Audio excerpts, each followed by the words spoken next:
There's also an orange color option available. In terms of materials, there's quite a lot of soft wrapping.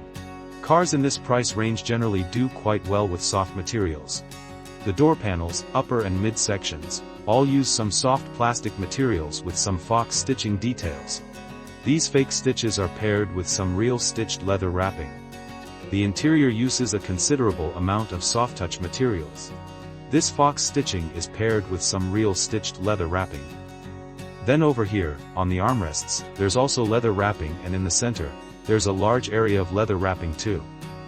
The interior's soft material wrapping is quite extensive. Of course, generally speaking, I feel that Geely's interior materials tend to be a little hard. It would be better if they were a bit softer. However, the build quality is very solid indeed. In terms of features, Geely's vehicles are usually quite generous compared to their competitors.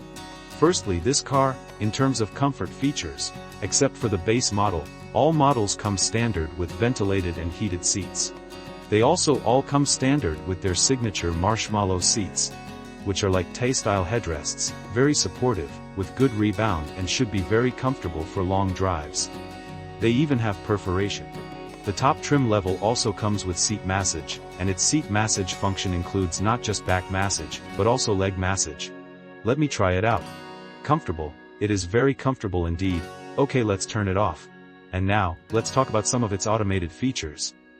The top trim and automatic version have a WHUD. The display is very clear. In addition to the base trim, all other versions also come with a limited free offer for the Flime Sound 16-speaker sound system. I personally always feel that a good sound system really enhances the overall quality of a car. Of course, these two screens are standard across all models, and the standard Flime Auto car system.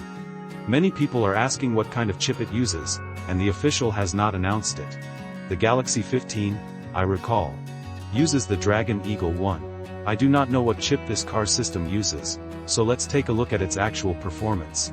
Its response speed is slower compared to the Galaxy 15's smoothness, but overall it is not a big problem. It really isn't a big problem, it's acceptable. The car system's customization options are quite extensive, with customizable buttons. Basically, they can be dragged and dropped, typical of the car systems. Below, aside from the base model, all models come standard with 5W wireless fast charging. There are also physical buttons to control air conditioning, and they are very clear to use. On this car system, you see physical buttons on the steering wheel and door panels as well. They are quite easy to use. This is the volume control button, and it is quite useful. The storage compartment is quite large, but it lacks a cold air vent, which is a bit of a shame. Below there's a large conventional vent with some type interfaces, a USB interface, and a soft charging point. There is a power outlet with the G20 designation, and a panoramic sunroof, which all have manual buttons. This is indeed a lot more practical. There are also the usual ambient lights. Okay, let's go take a look at its exterior.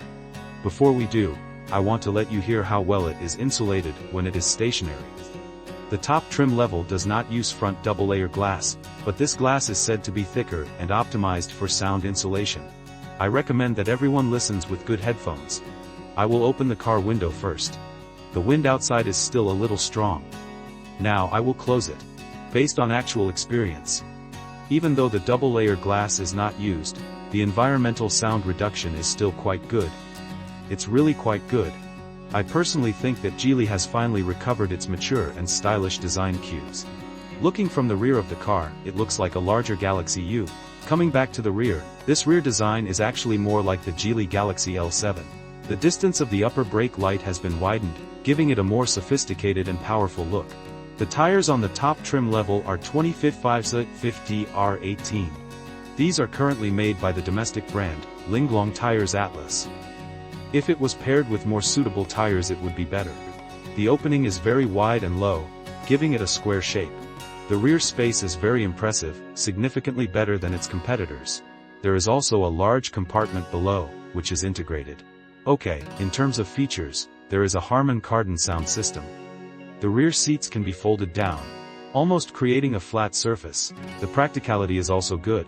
Okay, let's take a look at the rear seats. Okay.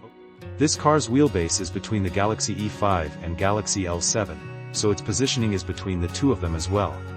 I estimate that once it hits the market, its price will also be in between. From a space perspective, there is 3/5 of legroom, and 1/5 of headroom. The space is quite good. The backrest angle is also quite suitable and the headrests are quite soft. The support is adequate, though the seats are quite flat. For a slim person like myself, the side support is a bit lacking. However, the cushions are fine, and these marshmallow seats are indeed very comfortable to sit on. Many people say the second-row seat cushions feel like sitting on a small stool. I personally feel that it is over-exaggerated. You can see that at 175 cm and 60 kg, the support is actually quite good, of course. If you are pursuing perfection, it would be more ideal if the cushion was 1 or 2 centimeters longer. The backrest angle is also quite suitable and the space is quite good. Okay. Let's open the engine compartment and take a look at the powertrain of the Geely Galaxy. Geely has returned to the traditional approach, and is no longer using a 3-speed DHT transmission. Many owners have complained about the jerking feeling. This time all models use a single-speed DHT transmission. The motor is still a front-mounted single motor with 160 kW, the same as the Galaxy E5, but the motor's torque is reduced, so the 0-100 km acceleration time is 7.5 seconds, the Galaxy E5 is 6.9 seconds. These models are separated by a clear hierarchy. This hybrid system is called EMI, and there is also EMP. These two names should sound familiar to you. Okay. Let's get this car on the road. The model I'm driving is the top trim.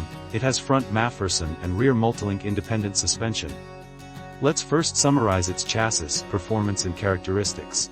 This is what many people are concerned about. Having driven the Galaxy E5, and now this model, I can say confidently that the new Geely Galaxy models are all tuned for comfort. In other words, the suspension is significantly softer compared to previous Geely models. Now, with this model, we are driving on some roads with small imperfections. You can see from the camera that the vertical movement of the car body is quite significant, more frequent. It's no longer as tight as previous Geely models, but is completely tuned for comfort. In terms of vibration filtering, the road feel isolation is quite good. Basically most of the road feel is eliminated. Small bumps are completely filtered out. In terms of suspension softness, it is generally on the softer side, but still slightly firmer than the Galaxy E5. The overall softness can be described as resilient. It is very resilient.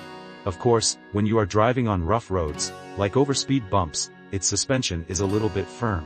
For a purely family-oriented car, it is quite soft, and this makes driving feel a little wobbly, and this is something many people would like, but also others might not. It all depends on your preferences.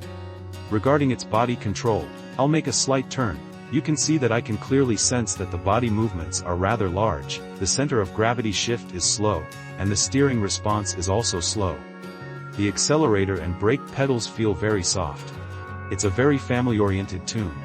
The focus on handling on previous Geely models is completely diminished on these new Geely Galaxy models.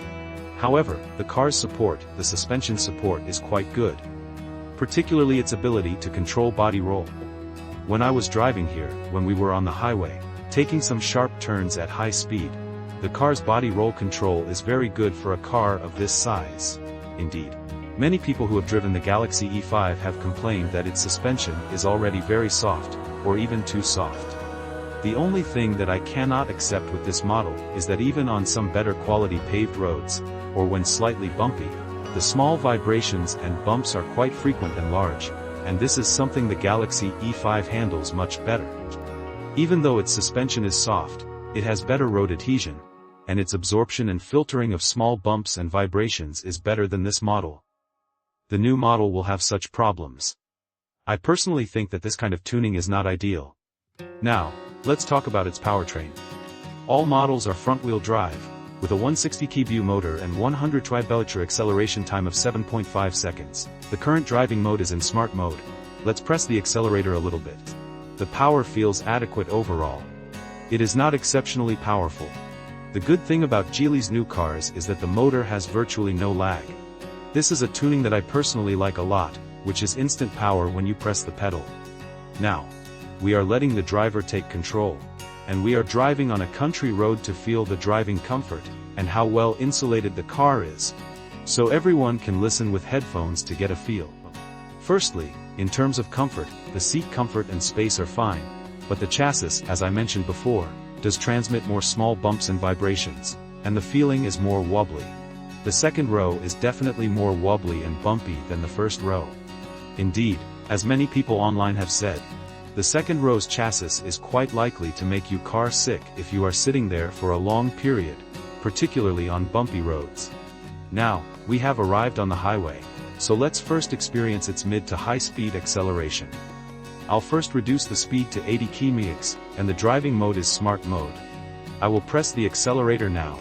You can hear that the engine has started. The mid to high speed acceleration capability is merely adequate. The engine noise is well controlled. Now, regarding the sound insulation, I recommend that everyone watch the next segment of the video with headphones. I won't speak so everyone can experience it. The overall sound insulation of this new model, both when stationary and when driving, especially on the highway, is really quite good. The mid-range performance is quite impressive. Today, the wind outside is a bit strong, and the main source of noise is not the tire noise, though the tires are relatively ordinary. Domestic brand tires that are quite sensitive to the road surface, and will be noisier on rough road surfaces. For daily driving, the tire noise is the most obvious. On the highway, the wind noise is quite loud around the ears. The windshield has virtually no wind noise, so the overall sound insulation is quite good. The mid-range performance is quite impressive. The sound insulation is fine. Okay, I'll put the window up. The overall sound insulation of this new model, both when stationary and when driving, especially on the highway, is really quite good. The mid-range performance is quite impressive. Today, the wind outside is a bit strong, and the main source of noise is not the tire noise, though the tires are relatively ordinary, domestic brand tires that are quite sensitive to the road surface, and will be noisier on rough road surfaces. For daily driving, the tire noise is the most obvious. On the highway, the wind noise is quite loud around the ears. The windshield has virtually no wind noise, so the overall sound insulation is quite good. The mid-range performance is quite impressive. The sound insulation is fine. Okay, let's end the test drive now and let's quickly look at the energy consumption. According to the data, we have driven for 5 hours and 25 minutes 240 km, at an average speed of 45 km, and the average fuel consumption is 3.1 liters per 100 km. The official figure is 3.75 liters, which seems to be a reversed overestimation. This energy consumption is indeed very impressive. We must mention some conditions. We tested the car in Hainan, with temperatures between 20 to 30 degrees. 64% of the driving was on the highway and 44% was on national roads. We did use air conditioning intermittently, and we did not charge the car. With these conditions, 3.1 liters per 100 km is very impressive, quite good. Finally, let's summarize the pros and cons of this car. The car is designed to be stylish and elegant, and the interior is quite impressive. The second row space and comfort is quite good, particularly the marshmallow seats. In terms of features, the new model gives quite a lot for its price. Except for the base model, all models come standard with ventilated and heated front seats, and the top trim also has massage. In terms of intelligent features, the 2 large screens are standard and all models come with the free-flying sound car system. After driving it, the car's energy consumption is very commendable, and the sound insulation is also above average for its class. The power is very responsive and more than adequate, but not very powerful. One obvious disadvantage for this car is what I would usually consider a strength for Geely models, which is the handling and chassis quality. The new Geely Galaxy models are completely tuned for comfort. The suspension is quite soft and not as tight and firm as before. If you're driving on well-paved roads, it is fine. But when you're driving on a rough or bumpy road, the wobble is quite noticeable. There's definitely more vibration and more wobbling. It all depends on your preference. Okay? Thank you for watching this video. If you think that I have done a good job, please give this video a like and subscribe. See you in the next video. Bye bye.